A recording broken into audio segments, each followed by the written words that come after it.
Si tu ne dors pas, ton corps va t'obliger à dormir, même si c'est un mauvais moment.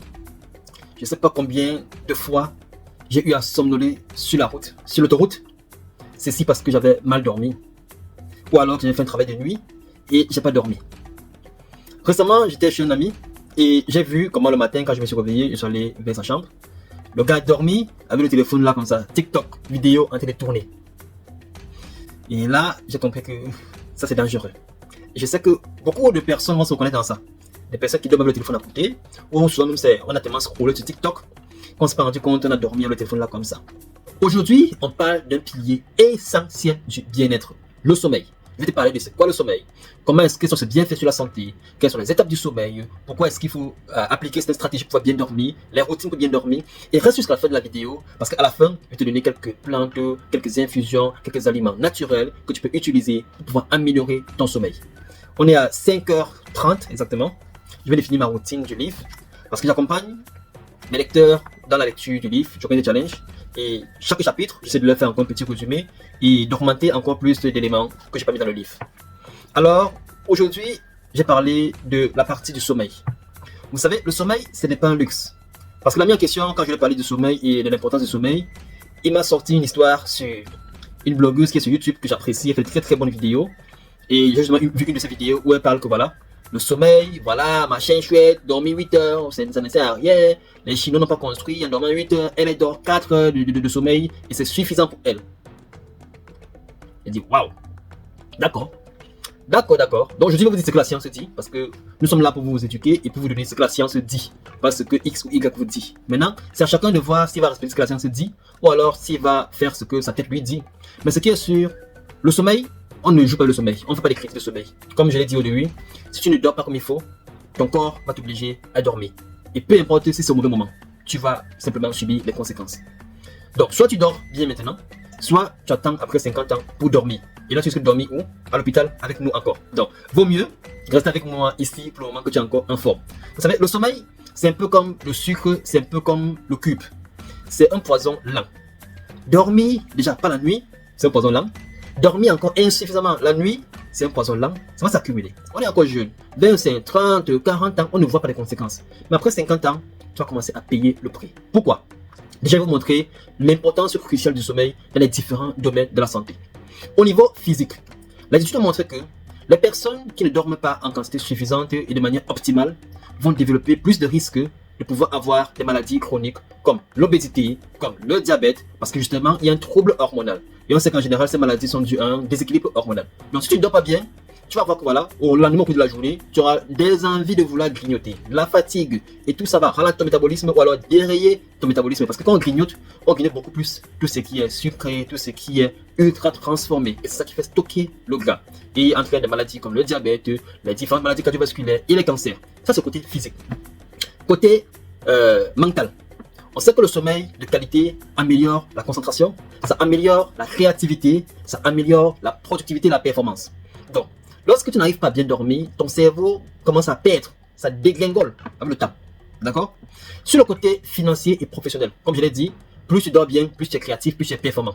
Donc, si tu ne dors pas bien, au travail, tu seras toujours là, fatigué, voilà, ton métabolisme qui se ralentit, ton corps qui déraille chaque fois, des malaises, ainsi de suite. Ça entraîne une mauvaise productivité. Et qui dit mauvaise productivité veut dire côté professionnel, ça ne donne pas. Et ça ne donne pas côté professionnel, côté financier également, ça ne donne pas du tout. Côté relationnel, il y a une étude que j'ai vue qui a montré que les couples qui dorment mal la nuit sont plus susceptibles de pouvoir se disputer le lendemain. Donc souvent les disputes là, on pense qu'il y a un truc qui a créé. Non, souvent c'est juste le sommeil qui est le facteur qui a favorisé cela. Donc maintenant qu'on a compris l'importance du sommeil sur les différents piliers de la santé, maintenant on va voir quelles sont les routines qu'il faut pouvoir établir. Déjà il faut comprendre que le sommeil est subdivisé en 4 étapes. Il y a 4 étapes du sommeil. Il y a la phase d'endormissement, il y a la phase du sommeil léger, il y a la phase du sommeil profond, il y a la phase du sommeil paradoxal. Chacun a son rôle. Par exemple, le sommeil profond, c'est la partie qui permet de pouvoir réparer ton corps sur le côté physique. Et la partie paradoxale, c'est la partie où tu vas sécréter certaines hormones comme la sérotonine, où tu vas équilibrer les hormones pour pouvoir également avoir un meilleur état d'esprit. Rappelez-vous, la santé, c'est un équilibre entre le corps et l'esprit. C'est très important.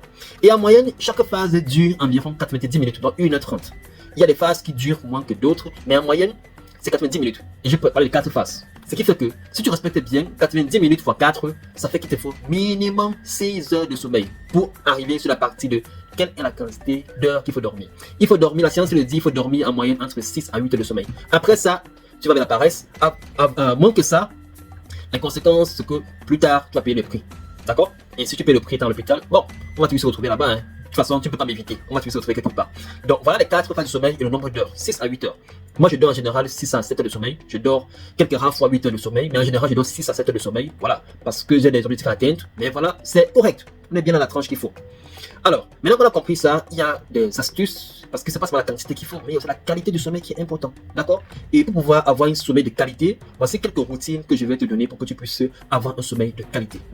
Déjà, il y a 3 choses qu'il faut noter sur le sommeil. La première chose, c'est qu'il faut essayer d'avoir des horaires fixes pour te coucher et des horaires fixes pour te réveiller, même le week-end. Beaucoup de proches savent que ça, je ne négocie pas avec ça. Quand c'est mon heure de dormir, je leur dis, bon, désolé, je dois aller dormir. Beaucoup de gens disent, mais c'est quoi ça? Ils disent, non, non, non, c'est une question de discipline, c'est une question de santé, c'est une question de vision à long terme. Donc, quand tu crées tes routines de sommeil, il faut respecter ces heures de sommeil-là. La deuxième chose, c'est qu'il faut établir des périodes ou alors une routine la nuit quand on veut dormir, juste avant de vouloir dormir. Comme routine, par exemple, ça peut être juste laisser son téléphone de côté, prendre un livre comme celui-ci et commencer à lire, faire de la méditation, faire une prière avant de vouloir dormir. C'est très très important et c'est crucial pour pouvoir bien dormir. Et la troisième chose, bien sûr, s'il y a de mettre le téléphone de côté, c'est parce que la lumière bleue de nos appareils électroniques vont troubler la sécrétion d'une hormone qui est importante pour le sommeil. L'hormone du sommeil qu'on appelle la sérotonine, la mélatonine, autant pour moi. Donc il est important de pouvoir mettre, on dit souvent que si tu peux commencer par 5 minutes, 10 minutes, jusqu'à arriver à 1 heure où tu es déconnecté de tout ce qui est écran bleu pour pouvoir avoir un bon sommeil. Je sais que c'est pas évident, c'est pourquoi je dis, tu peux commencer par 5 minutes, 10 minutes sans téléphone juste avant de devoir dormir. Et tu prends un livre, tu fais de la méditation, tu essaies de faire la respiration, tu essaies de faire une prière si tu es religieux. C'est très très important pour pouvoir créer cette routine de sommeil là. Là, ce sont les 3 astuces de routine de sommeil. Maintenant, il y a aussi l'environnement qui est important. L'environnement est important. On doit dormir avec de l'obscurité. Essaie de prendre des rideaux qui vont vraiment créer de l'obscurité. Voilà, tu tires tes rideaux, tu remets dans le noir, tu dors. C'est important de pouvoir dormir dans l'obscurité.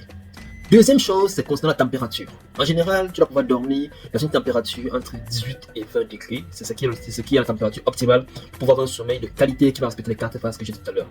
Et la troisième chose, c'est par rapport au silence. Ouais, il est important de pouvoir avoir un silence, soit un silence, soit des bruits qui sont des bruits blancs. Ça peut être des bruits, pas la musique où on chante ou tu vas écouter et vouloir reciter les paroles, non. Ça peut être des bruits. Sur ma chaîne YouTube, j'en ai mis plusieurs comme ça. Voilà, je mets des bruits blancs qui sont vraiment apaisants pour pouvoir bien dormir. Il y a l'autre que j'aime créer, ce sont les bruits de pluie et de tonnerre. Moi, j'utilise régulièrement pour pouvoir dormir. Voilà, je mets mon téléphone là comme ça, je mets un tissu là-dessus pour que ça cache la lumière. Et j'écoute juste le bruit de la pluie, du tonnerre, tout ça. C'est très très très bien pour pouvoir bien dormir. Donc c'est important de pouvoir faire ça. Maintenant, pour les couples qui ont des personnes qui ronflent à côté d'elles, tu peux utiliser des bouchons d'oreilles. Il y a des bouchons d'oreilles qu'on peut utiliser là. C'est pas très confortable, mais c'est beaucoup mieux que de ne pas pouvoir bien dormir à cause de quelqu'un qui ronfle.